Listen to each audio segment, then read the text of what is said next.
ago, I had to retire from rugby when I was playing London Irish in my second year there. Right at the end of the season, I was in training and I basically got the ball out the back and went to throw a wide pass.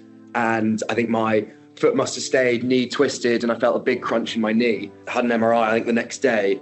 And it turned out that I'd done my ACL and my meniscus, but kind of most importantly, I'd taken a lot of the cartilage off the bone as well. And yeah, I had an operation when I did my knee. I think that week or a week later, Irish then went into administration. Thankfully, a few months later, I was able to get picked up by Gloucester, and I rehabbed there. After a couple more kind of touch-up operations, I unfortunately was told in March last year that I had to retire. You know, obviously that was really tough period of time. Now, after 2 years, I've got back to running and I'm playing cricket this summer, which is really good.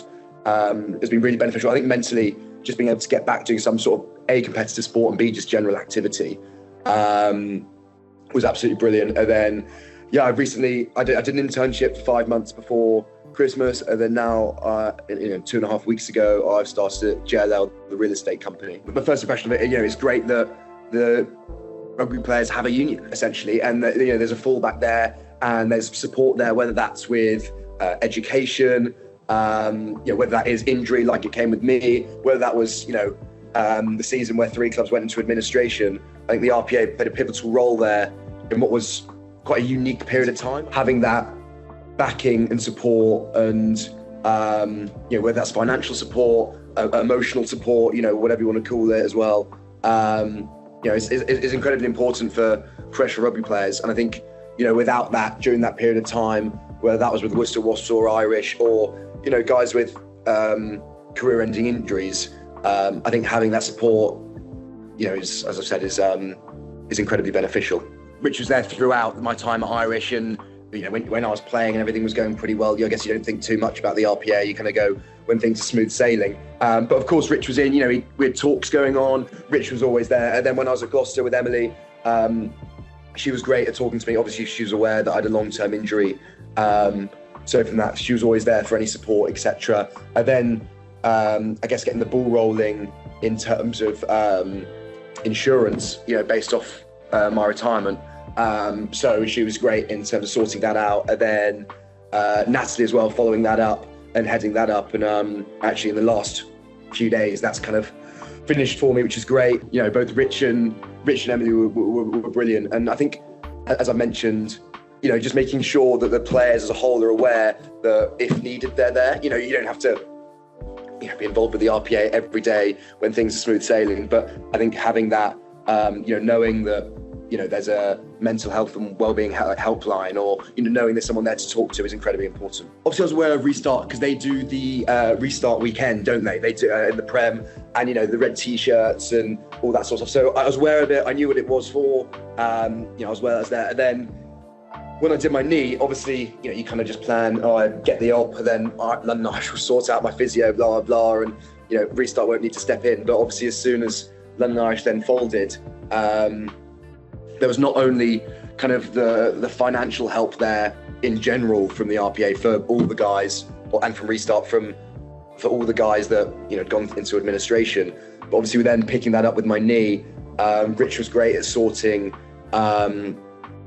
cover for my consultancies, cover for my physio, and making sure that was all sorted kind of summer of 2023 that was, and even ongoing now.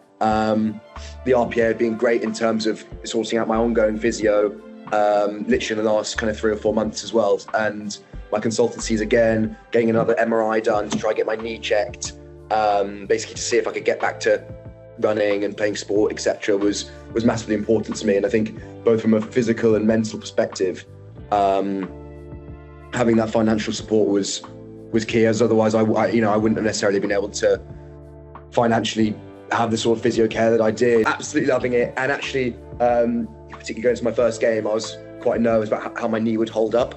There's a lot of unanswered questions probably around my rehab that was a little bit of guesswork. But thankfully, knees felt absolutely great. I feel, normal, as it were, in terms of my movement and all that sort of stuff. And knees still in one piece, which is the main thing. Getting back into a team sport environment, particularly coming out of, coming out of a professional rugby environment where you're in amongst your mates all day, every day, playing the sport you love. Coming out of that environment is incredibly tough. So getting back into not only team sport, but competitive sport in general, I think kind of mentally is absolutely massive. And I think, as I said, being able to go back into that after a couple of years out of it has been absolutely brilliant. And I hadn't played cricket in, I think, 4 or 5 years by the time I picked up a bat this winter. So, just being able to go back to doing something you love, having that kind of outlet on a weekend, both socially and in terms of competitively, as I think mentally is incredibly important for anyone. That fun's incredibly beneficial. And I think knowing, the last thing you want as a player is get told you have to retire, then you're out on your own, both kind of financially and you're scrapping around for work, etc. Having that, I think it's 12 months after retirement fund, is absolutely huge in terms of ongoing physio. You've seen the surgeon, as I mentioned, having that there has been incredibly helpful to me. And as I mentioned at the start, being able to get back into playing some sort of sport and being back to just be able to running and things like that. Because I think, it took me 2 years to get back to running, which was incredibly, strange feeling, kind of going, I'm unable to be physically fit, active, blah, blah. So having that support fund there not only ensured that I was able to do that, but it meant that that period of recovery was accelerated, what could have then eked out into longer and longer. Kind of in those key points, whether that was injury, administration, retirement, knowing that kind of that help is an email, a phone call away, is incredibly beneficial. All these different points of call that if necessity arose, then the RPA was always there for it, which I'm incredibly grateful for.